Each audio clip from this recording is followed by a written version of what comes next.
तो इस चीज़ को नहीं भूलना चाहिए कि हमें एक दिन मरना है। ये मेरे ख्याल से तो सबको पता है कि मरना तो सबको है, चाहे वो किसी भी धर्म का मानने वाला हो, उसको पता है कि मौत से किसी को इनकार तो मेरे भाई है नहीं। मौत तो हर हालत में आनी है, ये चीज़ तो हमको पता ही है, चीज़ किसी भी हालत में कि एक दिन मरना ज़रूर है। तो अब ज़रूरी ये बनता है कि जब मरना है ही है, और हमारा धर्म हमारा मज़हब यही सिखाता है कि मरने के बाद एक और ज़िंदगी है, इस पर हमारा अक़ीदा है, और कब्र की भी ज़िंदगी है। तो मेरे भाई सबसे बड़ी चीज़ हम जानते हो क्या सोचें कि जो हमने, जैसे लोग कहते हैं कि जो होगा ऊपर देख लिया जाएगा, ये तो एक अलग की बातें हैं यार। ऊपर तो बाद में देखा जाएगा, वो तो बात सही है तुम्हारी। सबसे पहली चीज़ जो है कब्र में सोचो, कब्र में नहीं हम लोग कब मर जाएंगे, ऐसा तो है नहीं कि बिल्कुल क़यामत के करीब मरेंगे, इतनी उम्र तो होने वाली नहीं। इस चीज़ को ज़रा समझने की कोशिश करें कि हम लोगों की मौत बहुत ज़रा 100 साल 50 साल 80 साल कुछ भी जी लें, बस इससे ज़्यादा नहीं जी सकते, चले गए।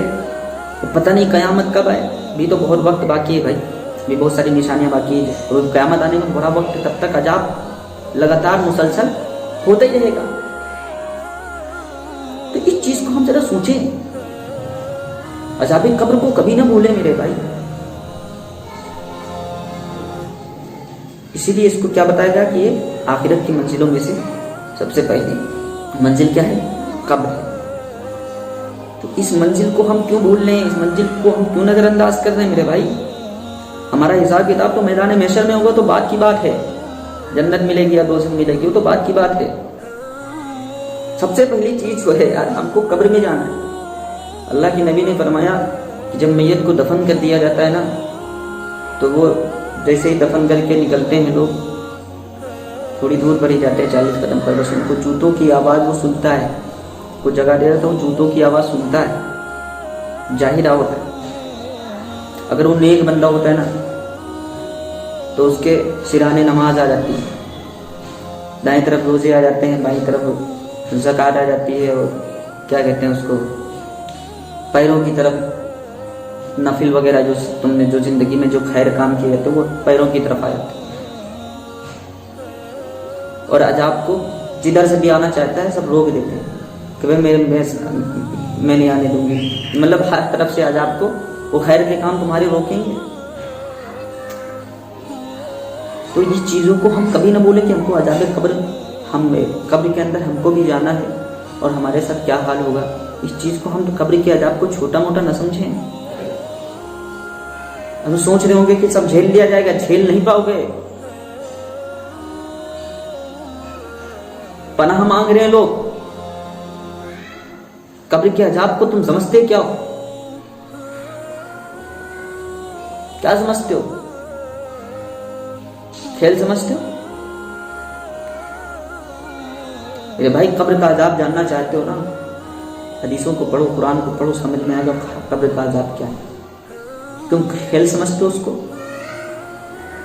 फिक्र कर लो कब्र की अपनी, इस भूल में मत बैठो कि सब देख लिया जाएगा, सब देखा जाएगा। अभी देख लो, अभी समझ लो, अभी मौका है हमारे पास। अगर हमने अभी नहीं देखा, अभी नहीं समझा, तो हम बहुत पछताने वाले हैं। तो उस पछतावे से बेहतर है अभी हम समझ लें इन चीज़ों को, हम खैर के काम जितना हो सके उतना कर लें। सिर्फ नमाजें ही ना पढ़ें, खैर के काम भी करें। हम खैर के काम बहुत ज़रूरी हैं। लोगों की मदद करना, सदका करना, लोगों की तकलीफ़ों में शामिल होना, इंसानियत की खिदमत करना। बार बार कहता रहता हूँ, इंसानियत की खिदमत करना मेरे भाई से। ये चीज़ें मैदान हश्र में हो तो हिसाब किताब तो बाद में होगा, सजाएं तो हमको बाद में मुकर्रर होंगी। मैदान महशर में हम अपने कब्र की तैयारी कर रहे हैं, अपनी कब्र की तैयारी बना रहे हैं? नहीं बना रहे ना, हम तो अपनी दुनिया को बना रहे हैं। कब्र की तैयारी कब करेंगे? वक्त बहुत हो गया, बहुत जिंदगी हमने गुजार ली यार, खेल कूद में कब तक जिंदगी गुजारेंगे? कब्र का अज़ाब कोई आसान नहीं है, कोई खेल नहीं, इसको छोटा हल्का मत समझना। दुनिया में थोड़ी परेशानी होती है तो समझ में आ जाता है, और वहाँ पर मेरे भाई कोई सुनने वाला भी नहीं तुम्हारा। यहाँ पर दुनिया में तो लोग सुनते हैं, 1000 सुनेंगे तो 50 जरूर आएंगे मदद को, इतना तो अभी है। कि वहाँ पर कौन आएगा तुम्हारी मदद को? आजकल दो लोगों की दुआओं के सहारे ना रहो कि लोग हमारे लिए दुआएं करेंगे, बच्चा हमारा पढ़ गया ये दुआ करेगा, ये करेगा, वो पढ़। अरे लोग आज अपने लिए दुआ नहीं कर रहे यार, दूसरों के लिए उसके पास टाइम कहाँ है दुआ करने का। अपने लिए दुआ नहीं कर रहे लोगों की दुआओं को सहारे ना दें, हम खुद अपनी कब्र की हम तैयारी कर जाएं। हम ये ना सोचें कि हमारे लिए कोई कुरान खानी करवाएगा, हमारे लिए दुआ करेगा तो हमको कब्र में फायदा मिलेगा। अरे वो तो बात की बात है, किसी को इतना टाइम कहाँ यार, लोग भूल जाते हैं, किसी को कुछ नहीं याद है यार। ये जिंदगी की सच्चाई है, बातों में जिंदगी ना गुजारे यार। तुम्हारे लिए जान दे सकते हैं, तुम्हारे लिए ये कर सकते हो, कुछ भी कोई नहीं कर सकता यार। बिला वजह बातों पर ना ध्यान दे, धोखा है सब। क्या है? धोखा है यार। भाई तुम मेरी जान हो यार, तुम्हारे लिए भाई सब कुछ हाजिर है। ये सब धोखा है। इस धोखे की जिंदगी में हम ना इन चीजों को अभी समझ नहीं मेरे भाई, जरूरी है। अल्लाह ताला हम सबको समझ अता फरमा दे, हकीकत से आगाह करने वाला बना दे। अल्लाह हम सबको अज़ाब कब्र से बचा ले। दुआ हमेशा करें, जब भी दुआ करें तो कब्र के अज़ाब के लिए जरूर दुआ, उनके लिए दुआ करें जो इस दुनिया से जा चुके, उनके लिए भी दुआ करें। कब्र का अज़ाब मेरे भाई बहुत सख्त अज़ाब है।